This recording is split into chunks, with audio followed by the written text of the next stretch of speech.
We've all been drowning in talk about UAD 3.6, but here's the truth. It's not some distant horizon anymore. The rollout already started, and the gears are turning whether we like it or not. Appraisers have heard the sermons, we've read the memos, but what are lenders doing about it? I have a special guest today. We'll be talking to one of the people in the trenches, leading that charge from the lending side of things. We'll also chat about manufactured housing and other topics we appraisers should pay attention to from our lender clients. This one's worth sticking around for. LIA Administrators and Insurance Services, serving valuation professionals since 1978. We provide E&O insurance with a commitment to superior customer service, outstanding liability education, and unmatched claim defense. Explore our exclusive appraiser liability education by Peter Christensen and cost-effective seminars designed to foster your growth.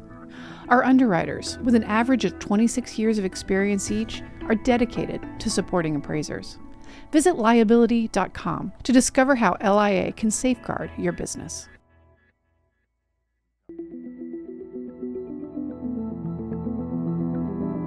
You're listening to the Appraisal Buzzcast with your host, Hal Humphreys.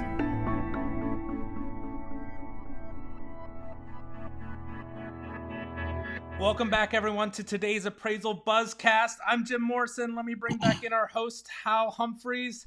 Hey, Hal, how are you doing? Jim, I'm doing fantastic today. It's a little bit wet and cold in Nashville, but that's okay. Well, I feel like that's the whole winter, Well, we're really, really excited about today's episode. As the UAD 3.6 orders will start trickling out soon, we've got an exciting guest and somebody who the appraisers don't get to usually hear about. We're really excited to welcome in Rachel Robinson from Rocket Mortgage. Hey, Rachel. Hey, guys. How's it going? Going fantastic, Rachel. Thank you so much for taking the time to be with us today. Happy to be here. I'll just say we had Rachel Preston to double duty at Valuation Expo, speaking both on the Hitting the High Notes session that we did on Lender UAD and our manufactured housing panel. So we're going to touch on all that, and we're excited to get more time with her. Yeah, Rachel, I cannot thank you enough for taking the time to play along with us at Val Expo. The Hitting the High Notes piece was one of my favorite parts of the entire conference, to have you and the other experts on the stage talking about UAD 3.6 from the lender side of things. I think you brought a wealth of knowledge and some really good advice for the lenders in the crowd for how to deal with UAD 3.6. For those who didn't see you there, or that don't happen to know who Rachel Robinson is, can you tell us a little bit about how you got into this business and how you ended up in your current role?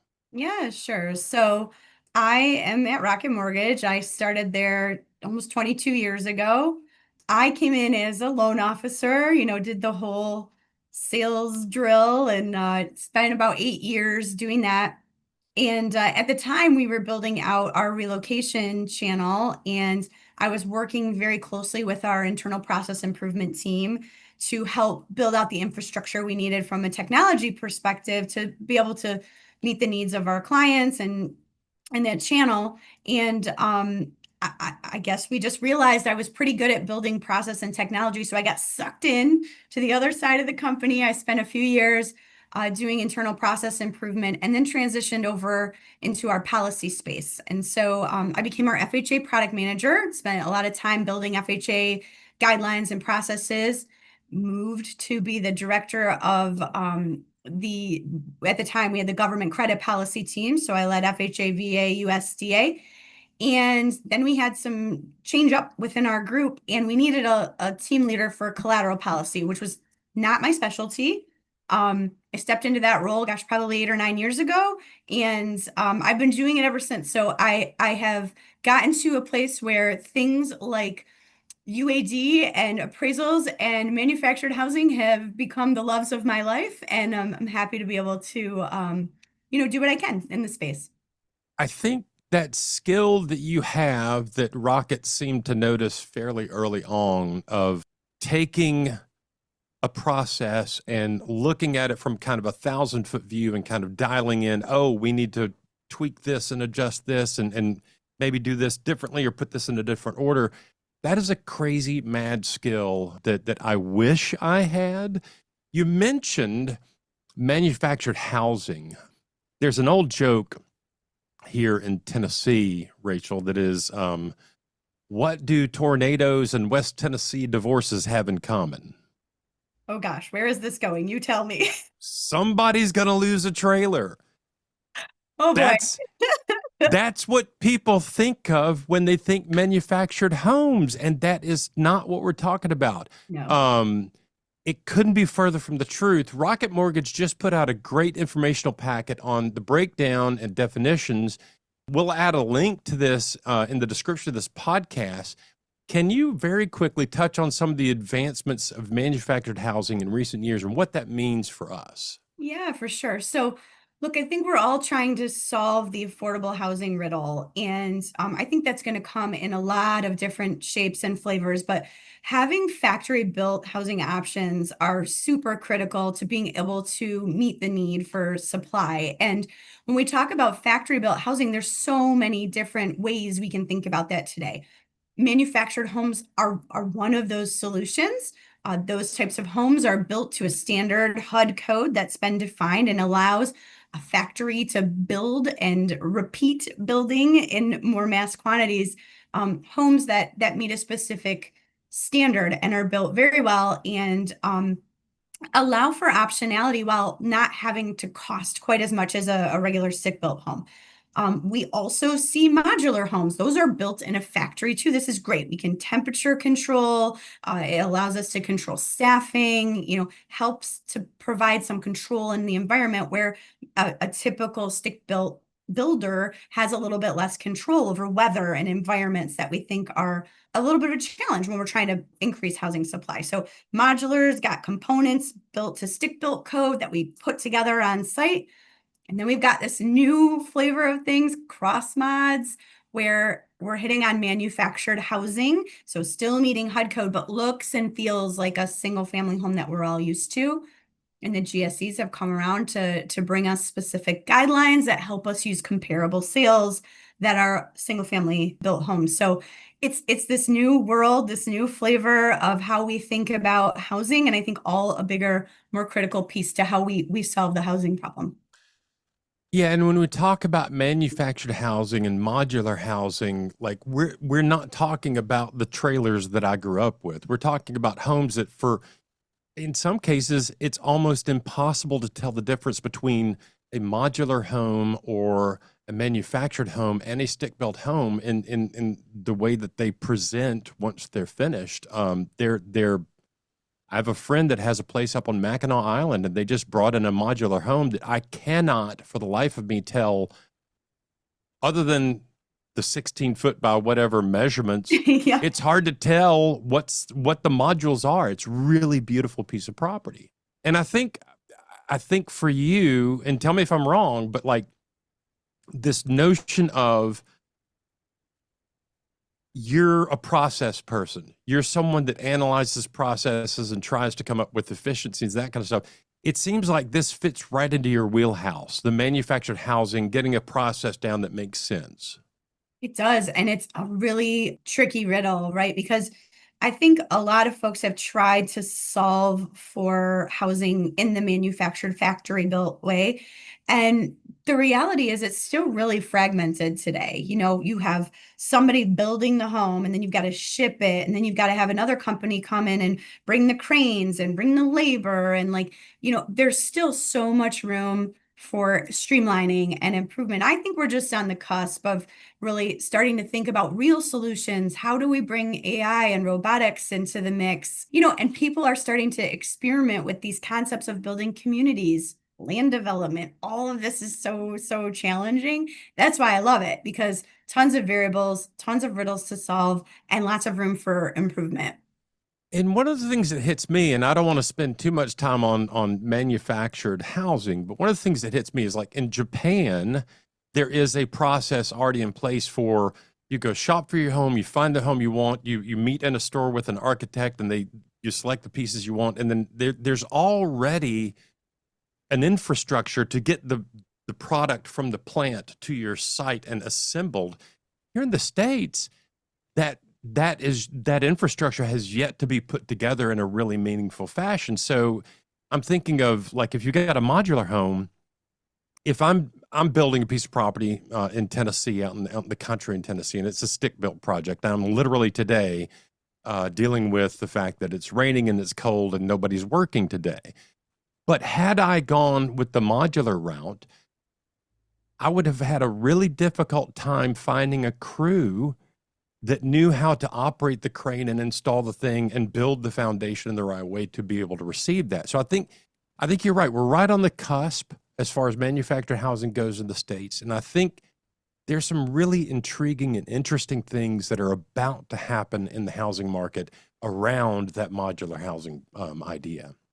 I think you're right. And we could talk about this for hours because it's so fascinating and there's so much opportunity. And I think the message is really just be excited. These new types of ways of thinking about housing, especially if I'm an appraiser, like just staying on top of it and understanding what's happening. People are moving faster and faster in this age of technology to solve these problems, and really just trying to stay up on what's out there and how it sits in the housing market is really, the focus that I would say, like, stay on top of it and stay close to it. And I think it will help you be a better appraiser.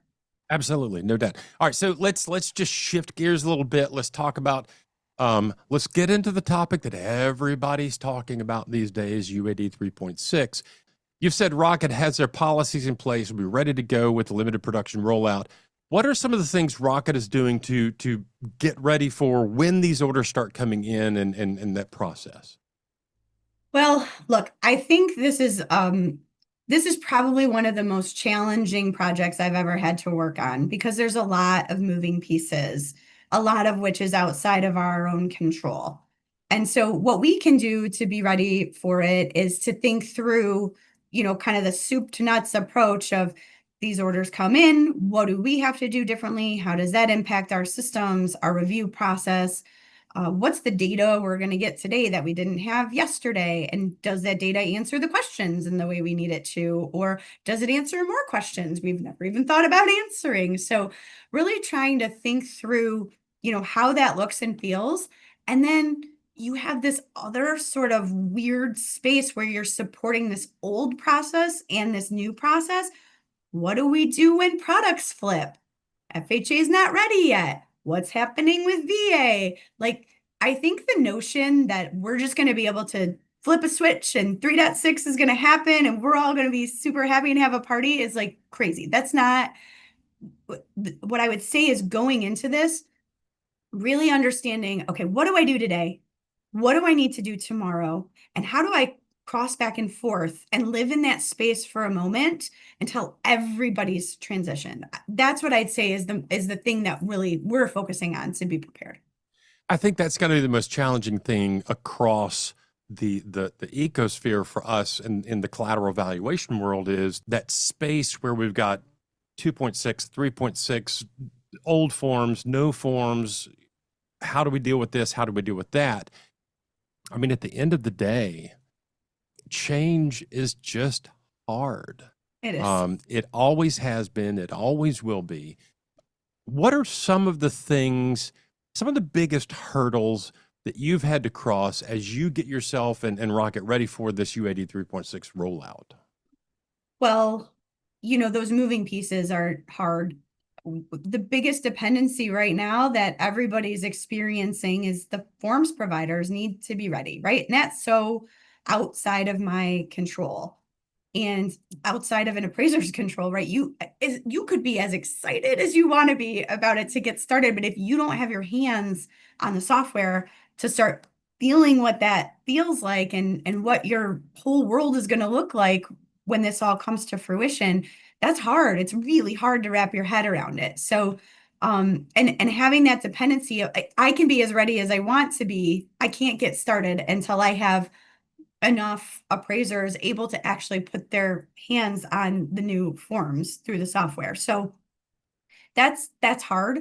And I think too, I'm really glad you brought up the change is hard piece because look, I've been through a lot of change in 22 years, and we are all human and very much the same. And it feels all the time like, oh, this thing is going to replace the way I do my job, or I'm going to be irrelevant, and look, sometimes that's true. But in this case, like, this is one of those things where we really need the humans to embrace what's happening, because it is going to look and feel different than how it has in the past, but I actually think it's going to be better.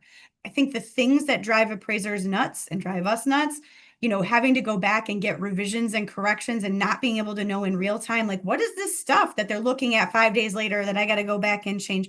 I think that's going to get a lot better. And that is really the number one thing that I think people get frustrated with. So what I would say is, having a group of folks that are not, all of the appraisers are partners in this with us. I can only do so much to help them understand and get in front of it, and really having that collaboration of knowing, like, hey man, we're working through this together. And this is one big mission that I think we can all do if we all kind of, go in on it together and share feedback. Those are the two hard things. Forms providers I can't control, and folks that I really want to be able to talk to but can't always have access to. I think that's one of the things that we deal with change. And hearing you talk about this from a process standpoint, like, we appraisers are going to have to change our process to make this work. And one of the difficult things about change is, you've probably heard this rubric before, but you've got known knowns. Like, we know there's no more forms. We know what's going to be in the new reports. We've got known unknowns. We know that there's some things we just can't get our head around. We've got unknown unknowns, things that we don't know what's going to happen once this thing rolls out. And we can deal with the known knowns. We can anticipate the known unknowns. The unknown unknowns, those things that we don't even like. One of the things you said really kind of piqued my interest. All of this new data might indicate to us that we need to think about this a little bit differently, or that a little bit differently. We don't know what it's going to mean until we start getting this data in the system and looking at it. So while I think change is hard, and I will admit that wholeheartedly, I also think I'm excited about this. I think, from an appraiser standpoint, being able to have, Rachel, seriously, a consumer gets a copy of my appraisal report right now, and they're flipping back and forth and trying to find things, going to the addendum and all that stuff. Under 3.6, a buyer or seller can look at the report and it will make sense. It's in order. We're talking about data clusters and those kind of things. That's a really good thing. I think that's an incredibly good thing. I guess my last question for you is, what do you think we appraisers can do to embrace this change and make ourselves available to perform UAD 3.6 appraisals? I would tell you, if you haven't gone through the GSE training yet to understand what's changing, you should do that right away. I would say, put your hat on before you go in with the mentality of, you know what, this is going to happen. I'm probably going to not like some things about it, but I'm going to stay open, because my work is so critical in this whole entire process. I really love what you just said about the consumer being able to read the report better. Think about it this way. We've been delivering incredible holiday packages in really bizarre wrapping paper for a long time. And now, like, they're going to get the box that's like the one that you see with like the jewelry gift box. It's like wrapped beautifully. It's like, your work isn't changing. The value of your work isn't changing, but the packaging and the way that we are presenting your work is going to highlight your skill set in the way that it deserves to be honored. And I think that's what I would say. Like, if you can go into it with that mentality and not think like that this is like the industry trying to do something negative or change what you do, because it's not. We're trying to clarify. We're trying to bring clarity and consistency so that when you go out, or your appraiser counterpart over there goes out, the result we get is a beautiful, consistent package. Yeah, I mean, here's the thing. I've taught this UAD 3.6 training a number of times now, since it's been available. And as with any class you teach that is material put together by someone else, I'm presenting the material and I'm thinking, oh my gosh, this sales comparison approach, it's a whole new way to do this. And the income approach, I really freaked out about the income approach. I had some appraisers in the class freak out about the income approach. And I had somebody point out last week or week before last in a class, this isn't different methodology, it's a different reporting. And once that clicked in my mind, it's like, oh yes, absolutely. It's not a total change. It's just a different way to report it. And here's the thing, Rachel. Do you think revision requests go down when the report is more understandable? 1,000,000%. So let's talk about what an appraisal is right now. It is paragraphs of free-form text. Let's be honest, it's a bit of cut and paste from other sources, right?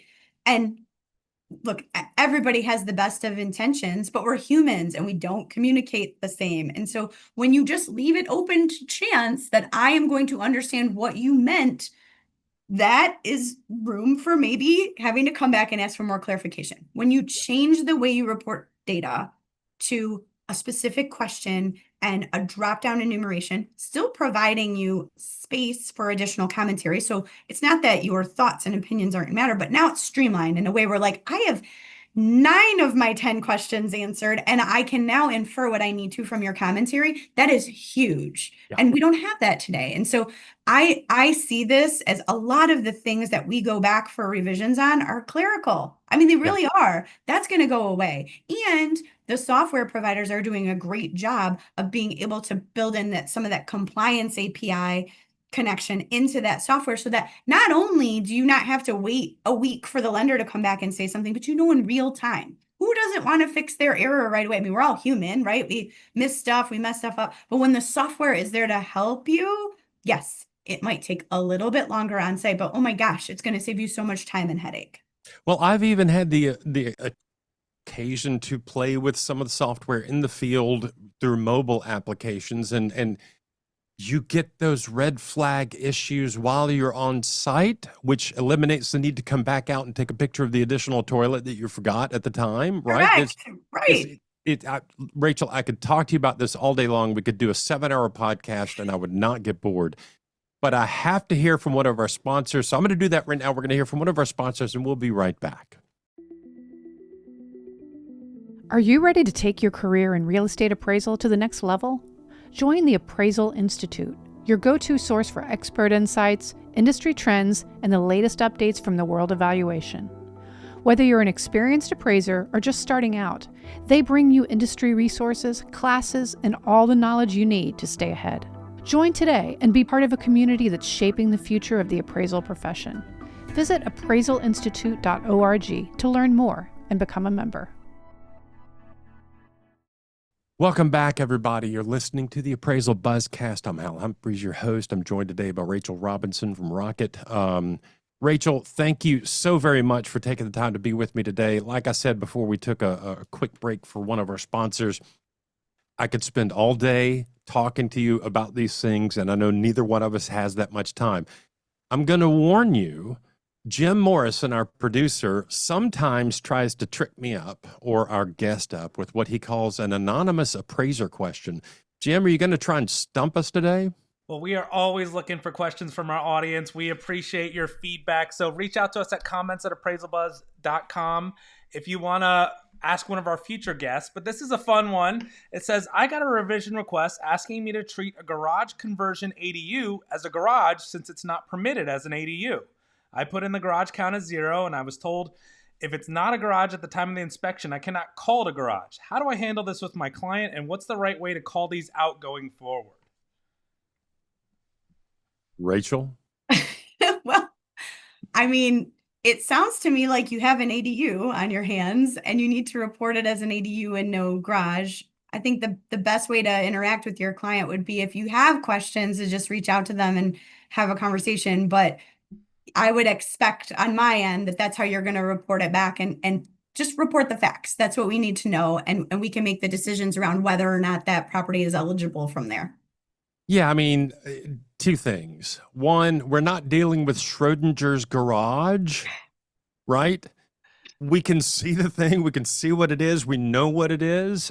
And I would say to the appraiser, Fannie Mae in the selling guide has some direction on non-permitted ADUs. Go read the selling guide and what it has to say about those things. At the end of the day, I mean, if it ain't a garage, don't call it a garage. I would agree wholeheartedly with all of that. Jim, anything else we need to cover today? No, thank you for that. And Rachel, thank you so much for joining us. We were really excited to have you back to talk with our audience. I'm excited to have had the opportunity. So thank you so much. Rachel, thanks so much. And if we have nothing else, for Jim Morrison and Rachel Robinson, I'm Hal Humphreys, and that is your Appraisal Buzzcast for this week.